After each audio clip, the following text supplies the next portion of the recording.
Pode ajuda os tutores sempre atentos e cheios de amor e carinho pelos bichinhos. Sempre com bem, mais tarde tudo fica mais tranquilo. Vem com a gente na segunda temporada do Bem Mais Pode, que seu pet agradece com beijinhos. Sejam bem-vindos ao terceiro episódio do Bem Mais Pode, o podcast da Clínica Bem Mais Pet. É um prazer trazer um conteúdo de qualidade para os tutores e médicos veterinários que nos acompanham aí nas nossas redes sociais. Agradeço também ao IMA e à Prefeitura de Campinas pela oportunidade de trazer um conteúdo relevante. Hoje eu trago aqui para vocês uma amiga, uma colega, parceira lá da clínica, doutora Fabiane, hematologista. Fabi, vou chamar ela de Fabi, gente. Se apresenta para o público, conta um pouquinho da sua história. Então, legal. Eu me chamo Fabiane, eu sou veterinária há 13 anos, trabalhei com clínica geral durante grande parte desse período, e aí acabei indo para hematologia, porque a princípio eu tenho problema hematológico, então por conta disso eu comecei a me interessar pelos assuntos, comecei a estudar sobre isso, e aí agora estou atuando como hematologista aqui na cidade de Campinas e região. Então, para vocês terem uma ideia, eu chego aí até Santa Bárbara do Oeste. Longinho. Eu acabei fazendo atendimento online também em São Paulo, Americana, então a gente acaba rodando bastante porque ainda não tem muitos hematologistas por aqui, né? Então, é uma profissão nova, na verdade, uma área nova dentro da veterinária, mas de extrema importância. Hoje a gente vai falar um pouco sobre o que o hematologista faz, né, Fabi? É bom mostrar o quanto é importante, né, um profissional dedicado a doenças hematológicas, a entender como você lê um exame de sangue. Isso daí é fundamental no diagnóstico dos pacientes, né? Sim, faz toda a diferença.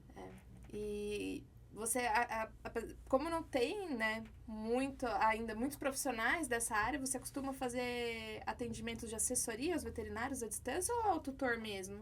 Eu faço atendimento para o tutor, também faço consultoria para colegas veterinários. Aí a consultoria depende, né? Se ele quer que eu converse com o cliente ou se ele quer tocar o caso. Se ele quer tocar o caso, eu faço essa parte de consultoria, vejo os exames, possibilidade de diagnóstico, quais exames ele precisa pedir, e aí a partir daí ele conduz. Se não, a gente faz como se fosse aquela teleinterconsulta, que é eu, o veterinário e o tutor. E aí a gente acaba trabalhando junto aí as questões do animal. Além disso, eu ainda faço, às vezes, como se fosse um auxílio, né? Então, você está com um exame lá, você está com uma dúvida, aí eu posso tirar essa dúvida para você e aí você decide se você quer continuar conduzindo o caso sozinha ou se você quer passar, por exemplo, o caso para mim. Legal. Então, vamos falar um pouquinho o que faz um hematologista. Explica para o público que está assistindo a gente aqui o que é a hematologia, né? Sim, eu brinco, eu falo que até quando eu vou falar que eu sou hematologista, o pessoal entende dermatologista. Porque não é um termo comum e não é tão conhecido, né? Basicamente, na medicina humana, você vai atrás quando você precisa. Não é aquele médico que você vai na rotina. Na veterinária, a gente acaba entrando nos casos de anemias. Anemia que está de grave a severa, por exemplo, um animal que você vê que está lá anêmico, você está tentando resolver, mas não consegue, aí você passa para mim. Eu até falo, gente, passa antes do animal ficar numa situação que nem eu consigo resolver, porque senão fica grave mesmo a situação. Além disso, a gente pode lidar com animais que estão apresentando a baixa das plaquetas, né, a trombocitopenia para o pessoal que é da veterinária. Animais que estão apresentando também a baixa da série branca, que a gente fala, que são as células de defesa. Então, por exemplo, essa semana eu fui atender um paciente que ele basicamente não consegue atingir o nível mínimo de células brancas, que é a defesa. Então, qualquer coisa que ele entre em contato, ele começa a ter febre, o que não é bom. Então, a tutora me procurou por indicação de um colega para eu poder dar assistência nesse caso, porque a colega não sabia mais o que fazer. Além disso, também, a gente vai entrar em distúrbios de coagulação, aqueles animais começam a apresentar roxo pelo corpo, sangramento inespecífico. Tem animais também que a gente acaba atuando que os valores eles não estão baixos, na verdade eles estão altos demais. Então chegou lá para você o paciente, ele está com 1.000 de plaqueta, 1 milhão de plaquetas, que é muito alto, então também passa para mim aumento da parte hematológica mesmo, que a gente fala, o hematócrito que a gente conhece, O normal é, vamos supor, até 55, o paciente está com 70, aí acaba vindo também. E eu entro também em casos que não é muito conhecido, porque o pessoal procura quem? O ortopedista. Casos que seriam da reumatologia humana, acaba entrando para a gente também. Então, Sim. por exemplo, você está com um paciente que está claudicando, está mancando, né? E não sabe a causa, procura ortopedista, não tem uma causa específica. Se essa causa for imunomediada ou algo com relação à parte do próprio corpo do animal, não é uma fratura, não é uma lesão, não é muscular ou articular, o hematologista acaba entrando nesses casos também. Que seria como o vascular no humano? Não. Não, porque o vascular é uma parte à parte dessa questão, né? Sim. A gente acaba entrando mesmo nas correlações quase imunomediadas, doenças que o próprio corpo ataca ele, e as partes que têm correlação com a parte sanguínea propriamente dito. Aí eu acabo entrando. Olha como é importante, né? Às vezes uma claudicação que a gente fala que é o mancar, né? Você vê o paciente mancando, faz raio-x, faz vários exames, a gente não consegue diagnosticar, e às vezes pode ser um problema ainda mais profundo, né? Sim. E por que você, assim, eu acho que acho não, né? Eu tenho certeza que os exames de rotina são de extrema importância, então, às vezes a gente consegue achar um problema em pacientes totalmente assintomáticos. Eu acho que eu já te contei essa história de um husky siberiano que veio fazer os exames de check-up por uma castração. E ele estava ótimo.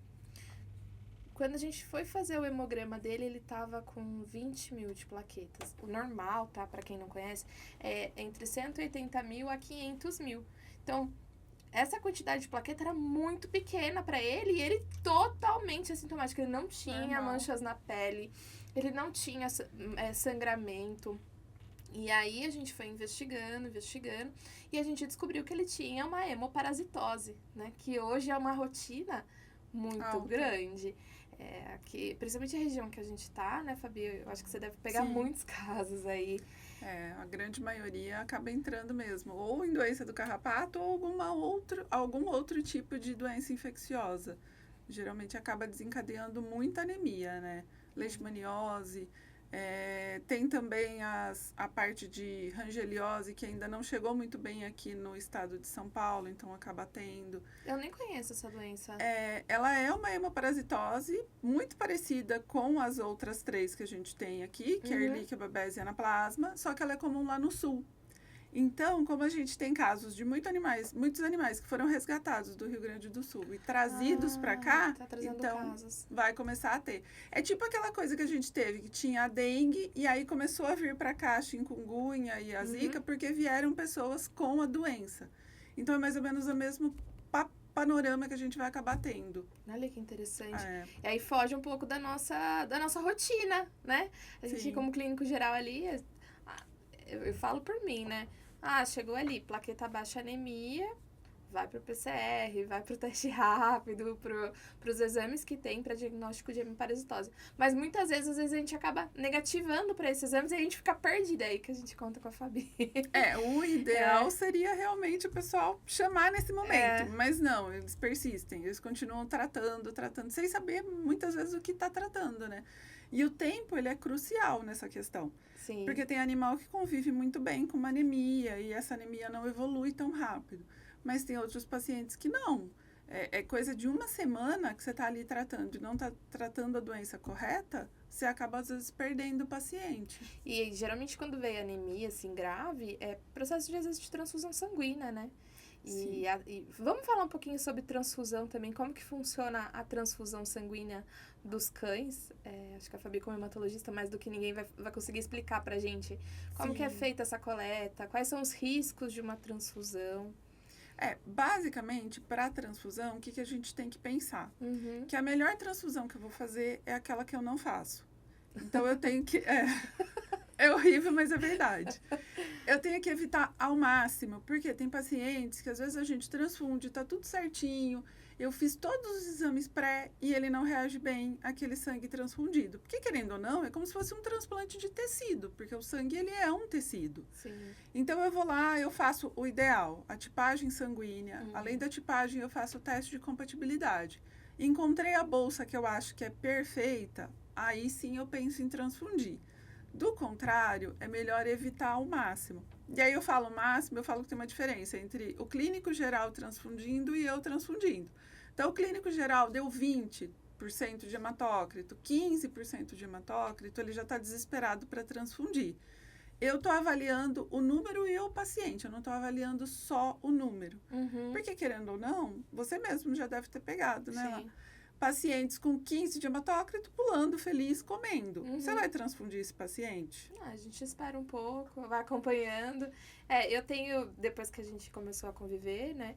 E aprendi muito com você também. Hoje eu avalio exatamente a clínica, porque eu falo, às vezes tá com 20 de hematócrito, mas tá muito mal, né? Sim.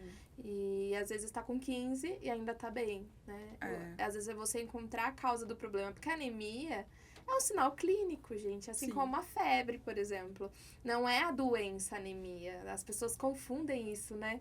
E às vezes chega no consultório e falam assim, mas você não vai tratar a anemia? Eu falo, eu tô tratando, mas é porque é um problema que está causando aquela anemia. Não que a anemia seja somente o problema.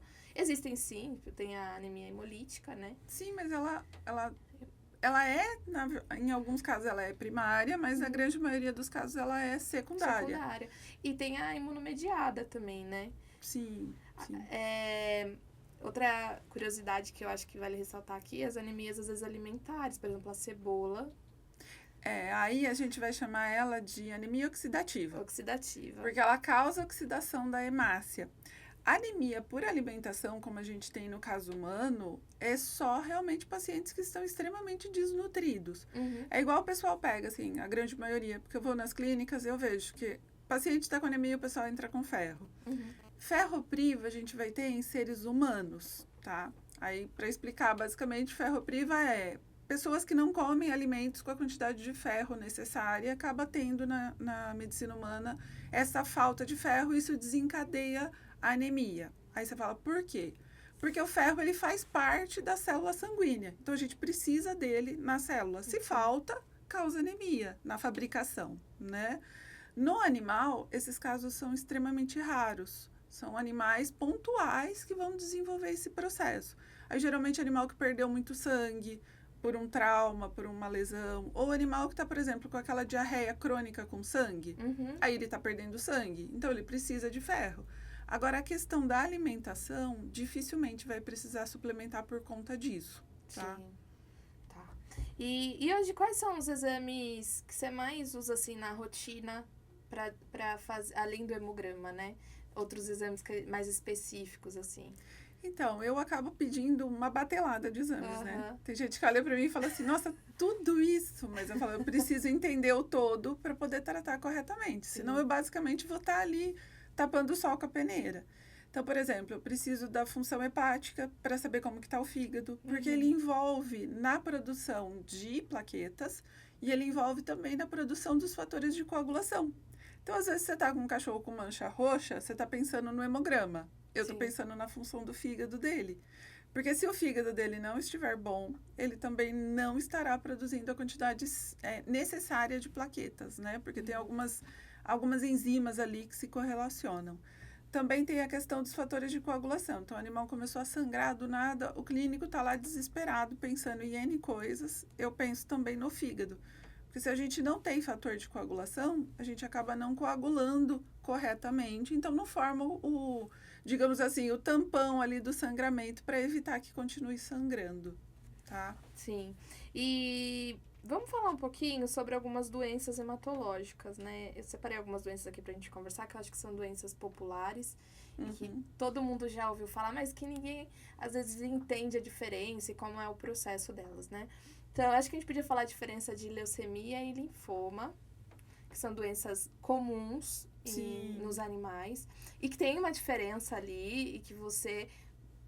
Como que se avalia dentro do exame físico daquele paciente, nos exames de sangue, quais alterações que dão alerta que pode ser ou leucemia ou linfoma? Então, aí vai variar um pouco de cachorro para gato, né? Porque o gato... Vamos falar de cachorro primeiro, depois a gente vai para gato, porque daí o gato a gente tem lá o encaixinho do... o gato é um mundo à parte. A gente tem lá a FIV e FeLV também pra gente conversar depois. Sim. O cachorro, basicamente, ele vai sofrer tanto de linfoma quanto de leucemia, mas é mais comum no cachorro linfoma. E aí, basicamente, é como se as células, né, cancerígenas, elas atacassem ou elas ficassem ali alojadas mais na questão dos linfonodos. E aí, nisso, o paciente ele pode ter N sintomas, né? Desde febre, apatia, aumento dos linfonodos é muito marcado. Tem paciente que, dependendo do tipo de linfoma que ele tem, né, que ele apresenta, ele pode ter alteração gastrointestinal, pode ter alteração torácica. Tudo vai depender do que está correlacionado ali. E aí, onde você começa tudo isso? Você começa, basicamente, no exame de sangue. E aí, no exame de sangue, você vai... O ideal, né, é que esse exame de sangue vá para um patologista, porque máquina não avalia. Máquina, ela só conta número de células e, às vezes, ela confunde as células. Então, por isso que precisa do patologista para ele ver ali por trás se realmente esse valor que eu estou lendo é o correto, se aquela célula está correta, né? Porque como a máquina lê por cor, ela, às vezes, confunde porque tem alterações na doença. Então, o que ele vai fazer? Ele vai avaliar aquele exame, vai ver se tem células jovens, porque às vezes a medula óssea ela está mandando células jovens para tentar melhorar a condição do paciente, seja ela ali quando ele está apresentando uma anemia ou qualquer outra alteração, né? Então, basicamente, viu alguma coisa ali meio de estranho? Ou manda para o hematologista ou manda para o oncologista, né? Eu acho que, na verdade, é um tratamento em conjunto, né? Porque como é um tumor de células sanguíneas, o onco tem como participação entrar ali com medicações quimioterápicas que ajudem no tratamento e o hematologista esse acompanhamento dessas células, né? Sim. É diferente e precisa dessa ação em conjunto. Então, o paciente que tem esse tipo de problema precisa do acompanhamento com o hematologista, Precisa.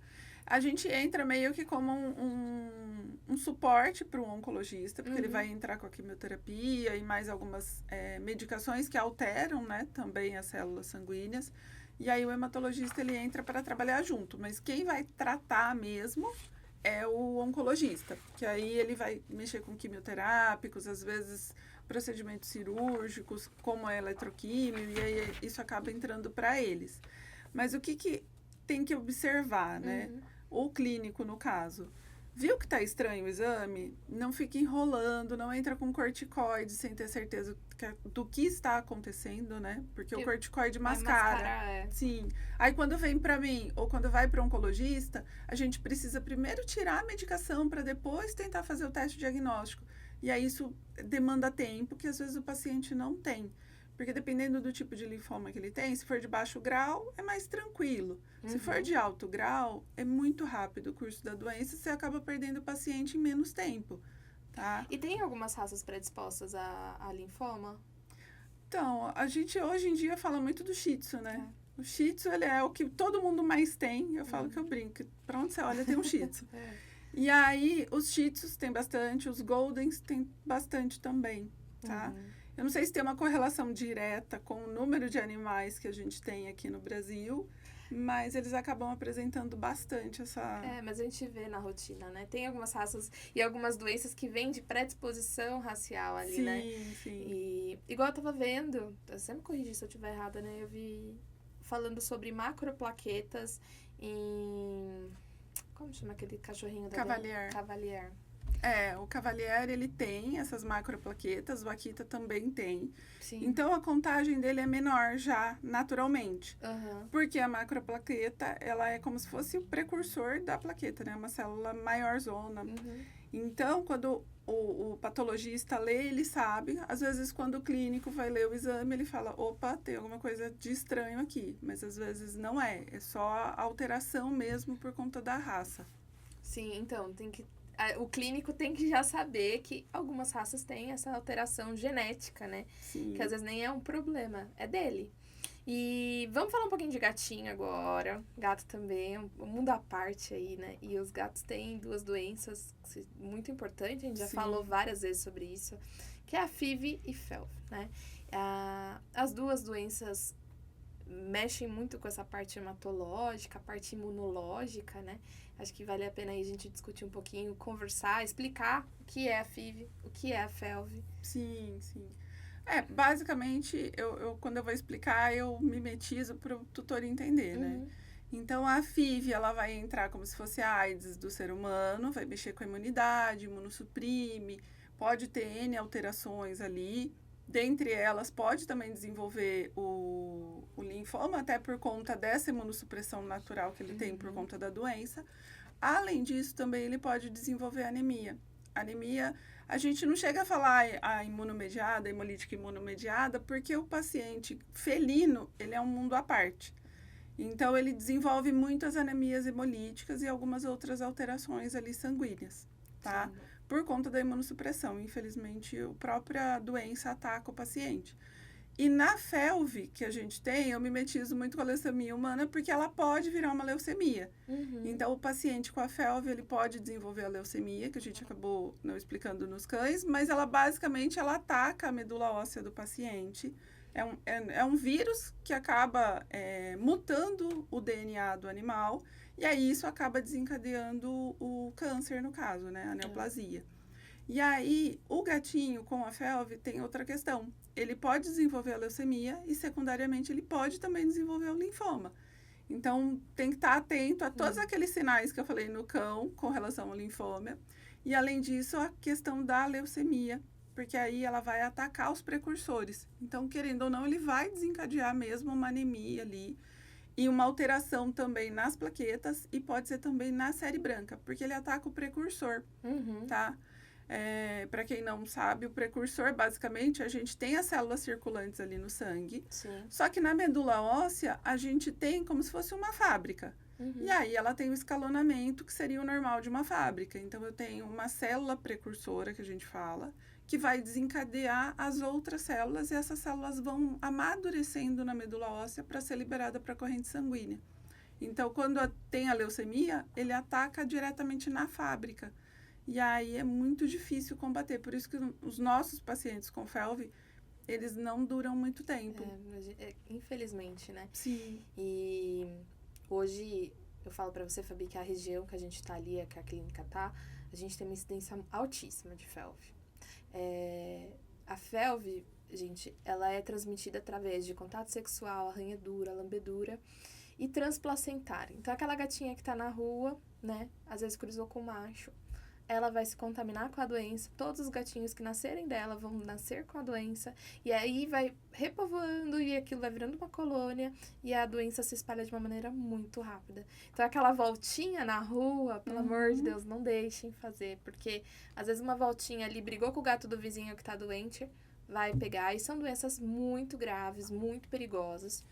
Hoje a gente já tem uma vacina para FeLV, né, desenvolvida. Sim. Então, se é um gato que às vezes você não consegue ter o controle legal fazer a vacina, não vai ser 100% eficaz, né? Nada é 100%, né? Infelizmente. Mas vale a pena fazer essa vacinação para tentar prevenir. A FIV a gente ainda não tem. Não, a FIV existe uma vacina no exterior, é que a cepa que a gente tem da FIV aqui no Brasil, a vacina não pega. Então, por isso que ela nem foi importada para cá. Mas, mesmo assim, há controvérsias da eficácia. Até a vacina da FeLV tem que se fazer, né, no caso, como proteção, mas tem que se pensar também que não é 100%, porque vacina nenhuma é 100%. Então, fiz a vacina por precaução, para evitar, porque o paciente ele vai pegar quando a imunidade dele não estiver muito boa. Sim. Então, é uma barreira a mais, digamos assim. No entanto, é aquilo que você falou, não é para ficar saindo para a rua.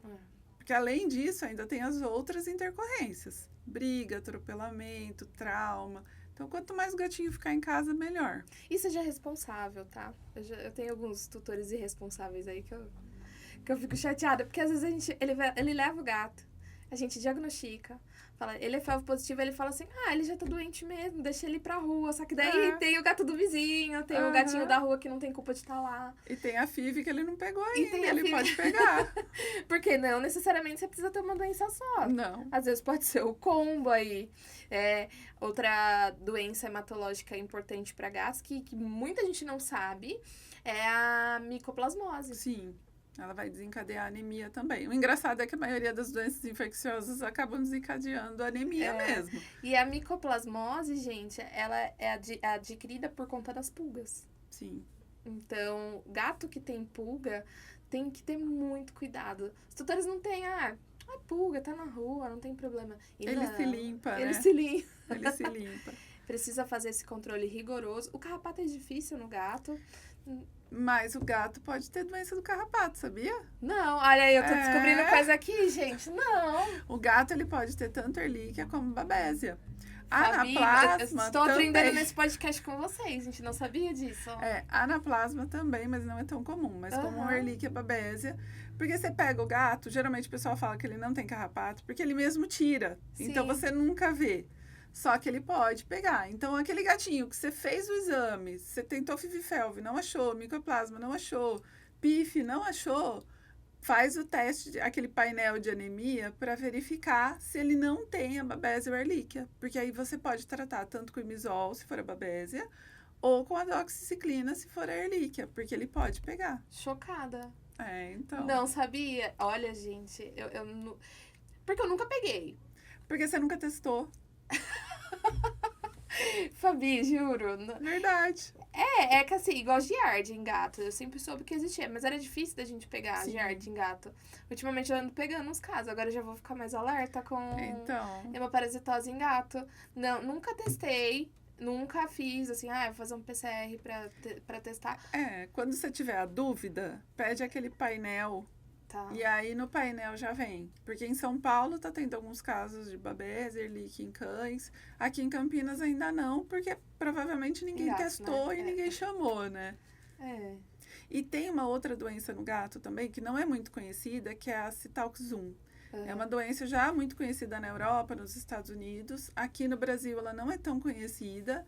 Existe PCR para ela, existe teste para ela. Uhum. E aí, assim, você fez todos os testes, não sabe o que fazer, você pode pesquisar essa doença, que às vezes ele tá com essa doença. E como que é essa doença? Então, ela basicamente vai causar a mesma coisa que as hemoparasitoses, né? Então, vai causar anemia, vai causar outras alterações aí sanguíneas, pode causar apatia, febre.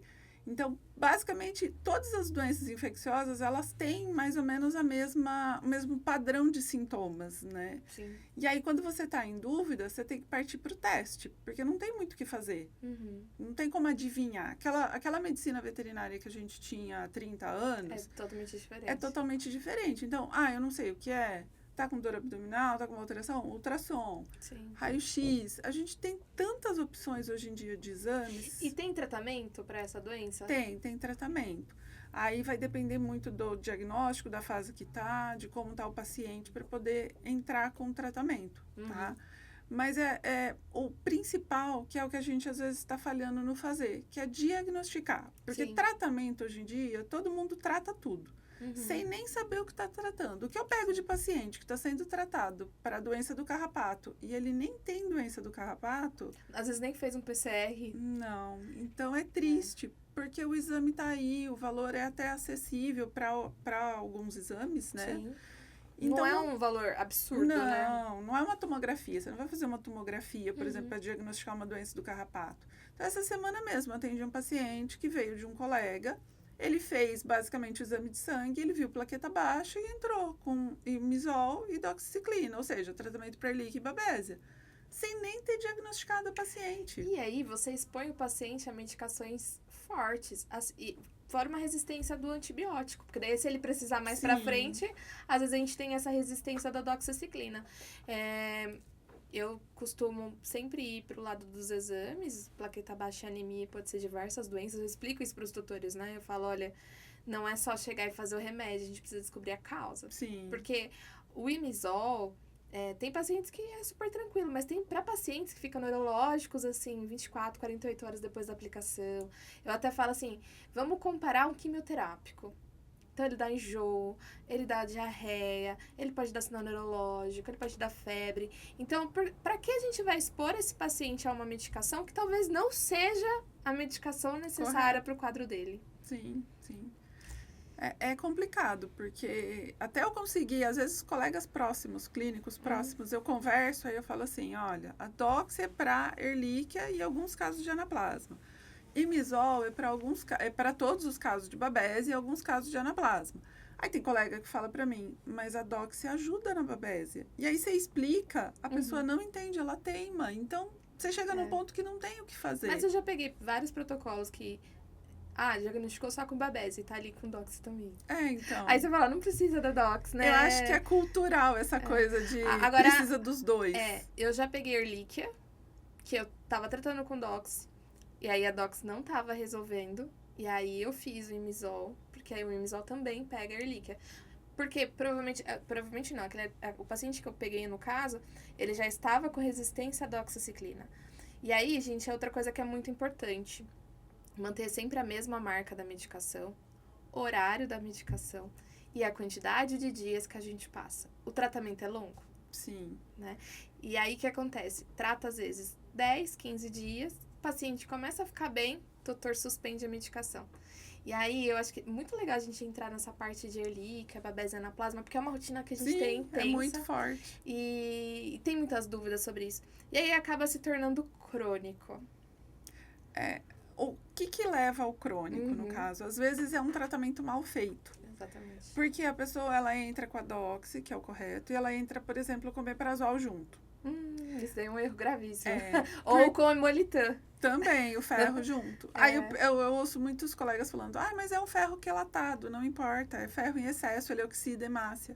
Então, qual que é a questão aí do omeprazol, por exemplo? A doxy, ela precisa de meio ácido para ser digerida.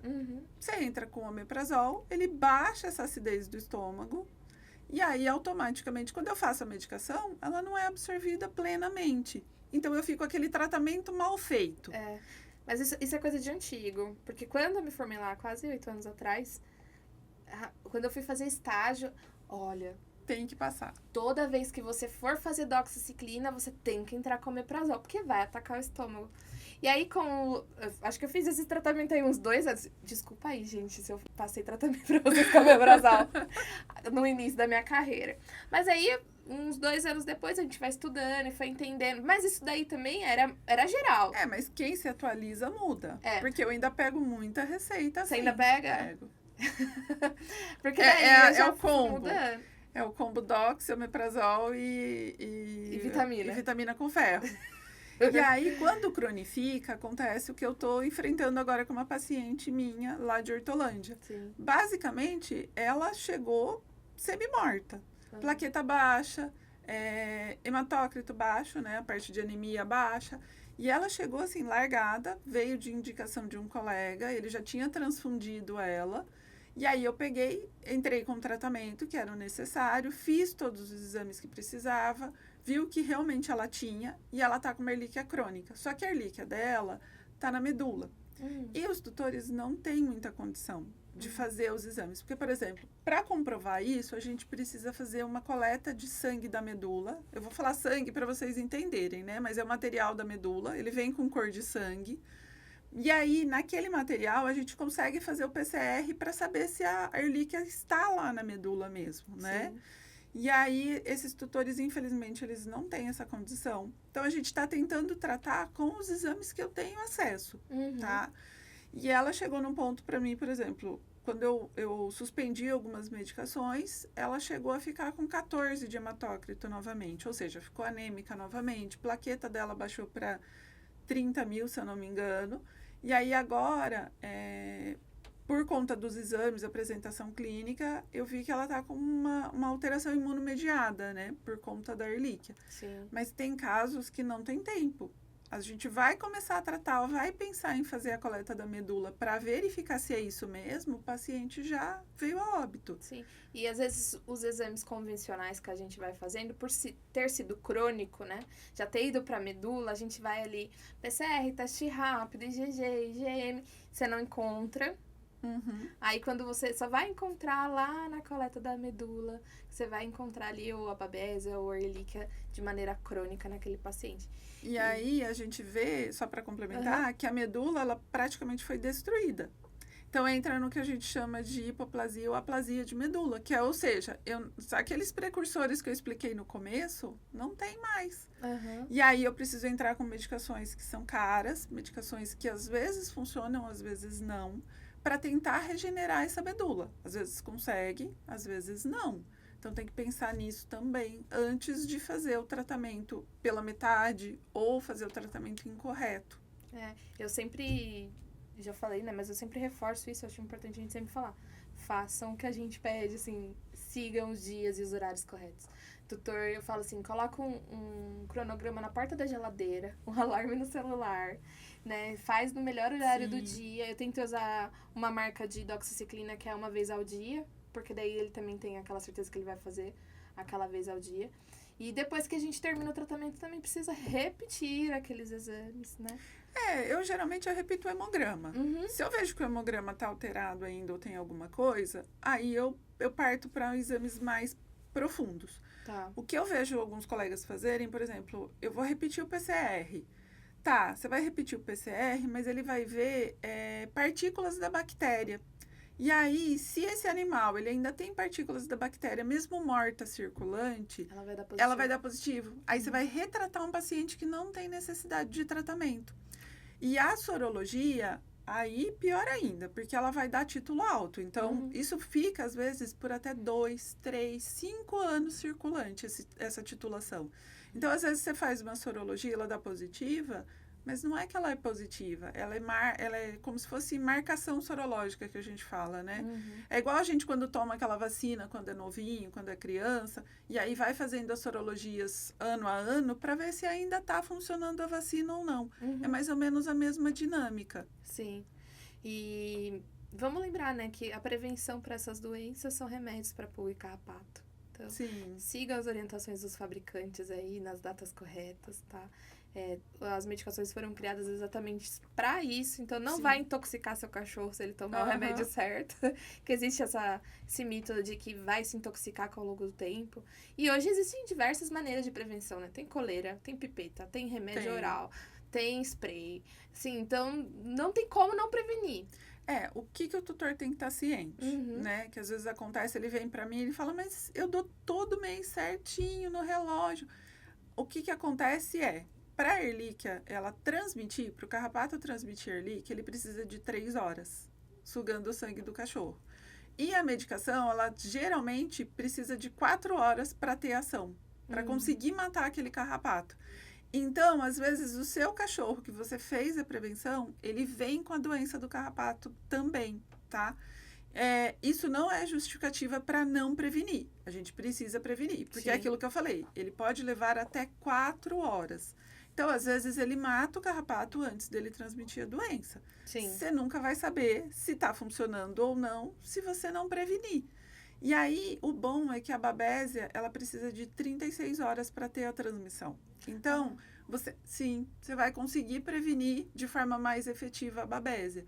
A Ehrlichia só que tem esse ponto e nenhum fabricante, nenhuma medicação até hoje conseguiu ser eficaz na hora zero, digamos assim. Tomei, está sendo eficaz. E aquelas coleiras que fazem a parte de repelente? Então, elas vão repelir mais, no caso, após a picada, né? Ela faz a repelência de mosquito, né? Que até tem coleiras que protegem contra a leishmaniose com essa questão. Mas pro carrapato ele precisa picar.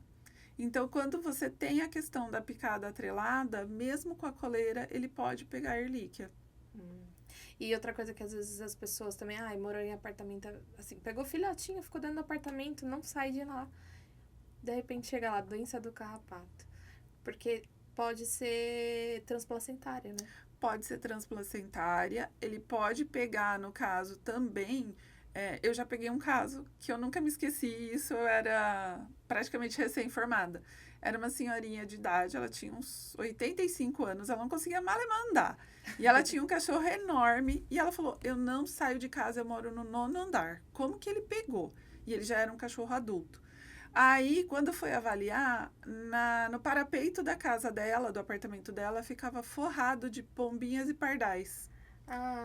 Então, eles transmitiram através disso. Então, tem que estar atento à questão da mãe, né? Mas também tem essa questão. Se você mora num apartamento e ele é muito visitado por pardais e passarinhos, em geral, eles têm carrapato. Então, transmite. Sim. Lugares que tem bastante grama, né? Mato. Principalmente. Às vezes eu falo assim, você tá cuidando bem do seu quintal, mas e o seu vizinho, né? Como tá o quintal do seu vizinho? Às vezes você olha no muro, tá forrado de carrapato. Porque eles andam. E outra coisa que que eu vejo que o tutor fala assim, não, mas se fosse um carrapato eu ia ver. Porque eles imaginam aqueles carrapatos bem grandão, gordinho, que geralmente são as fêmeas, né? Mas às vezes os carrapatos são petitiquinhos, assim, e eles gostam, gente, de se esconder entre os vãos dos dedinhos e dentro da orelha. Então sempre fiquem de olho nos vãos dos dedos e na orelha dos cachorros de vocês. Na verdade a gente tem que estar sempre vistoriando, né? Sim. Qualquer coisinha que você vê estranha, viu uma mancha roxa, tá com um machucado. Mudança de coloração ocular. Sim, Então, sim. pode causar mudança de coloração de olho. Às vezes, algum sinal neurológico, uma convulsão. Eu peguei um que foi, assim, ele veio com vômito. E aí você fala que vômito é doença do carrapato? A doença é multissintomática, né?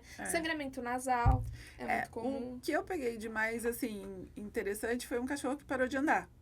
Aí ele começou claudicando, parou de andar. Aí ele foi no colega, o colega fez o PCR, tudo deu positivo para Ehrlichia, começou a tratar e o colega achou que ele ia voltar a andar. Só que ele não voltou a andar. Por quê? Porque quando a gente tem a doença do carrapato, ela forma o que a gente chama de imunocomplexos, né? Porque forma um anticorpo, mas o anticorpo não consegue combater a doença. Então aquilo vira como se fosse um lixo circulante. E aí ele vai parar onde? Ele vai parar nos rins, ele vai parar nas articulações, ele vai parar nos órgãos em geral. Quando ele para nas articulações, ele causa o que a gente chama de poliartrite, que ela mimetiza um pouco a parte reumática do ser humano, né? Aí o cachorro parou de andar por isso. Então, aí, quando eu entrei com a imunossupressão, né, com as medicações específicas para isso, ele voltou a andar. Então, o tutor ficou bobo de ver que, com o passar dos dias da medicação, ele foi voltando a andar. Isso porque ele já estava praticamente no fim do tratamento da doença do carrapato. Então, ele não ia voltar a andar se não fizesse esse tipo de tratamento nele. Legal. E é importante falar, mais uma vez, que tem tratamento, né? Sim. Tem cura.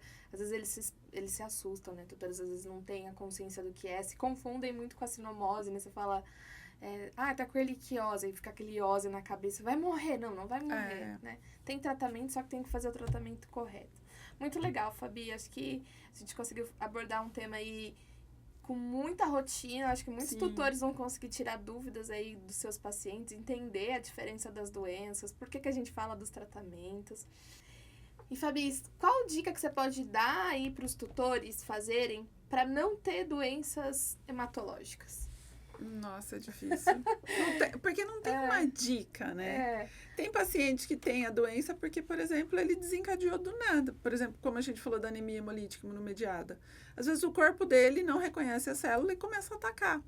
Então, eu acredito que, no geral, manter uma alimentação saudável, manter o paciente no peso ideal, porque eu pego muitos pacientes obesos, não dar alimentos que não pode. Então, é sabido que alho e cebola não pode, ou os similares, né? Cebolinha, salsinha, tudo que tem o bolinha, alguma coisa no nome não dá. A uva para questão renal, as castanhas em geral não pode, tem N frutas aí que não pode. Às vezes a pessoa pensa, nossa, eu tô dando só um pedaço de abacate, o abacate não pode. Então, pensar nessa questão aí de melhorar a alimentação, qualidade de vida, fazer exercícios com o paciente. Então, dar uma qualidade de vida para quando realmente ele ficar doente, ser porque ele ia ficar, não tinha o que você fazer, né? Sim. E aí entra também a prevenção, como você mesma falou, a prevenção das doenças em geral, que são transmitidas por mosquitos ou até pelo carrapato e pela pulga. Então, vale o conselho aí, se você tem um cachorro que já passou por vários tratamentos de doença do carrapato, ou tem um gato FIV-FeLV, ou tem um cachorro, um gato com sinal clínico de linfoma, de leucemia, de doenças que estão alterando aí no exame de sangue, procurem a Fabi ou o hematologista mais próximo de você. Ou se no caso você tá com o clínico e o clínico não tem essa abertura, né? Ele não sabe, às vezes, que dá para encaminhar, sugere. E o que você falaria, assim, não tenham medo de levar no hematologista, porque vai dar certo, né? Eu sou a pessoa que não pica o animal. Eu faço os pedidos de exame e o paciente, geralmente eu não coleto, porque a clínica faz a coleta, né? Então, o cachorro, o gato, ele não fica de mal de mim, ele fica de mal de vocês. A gente fica ruim, né?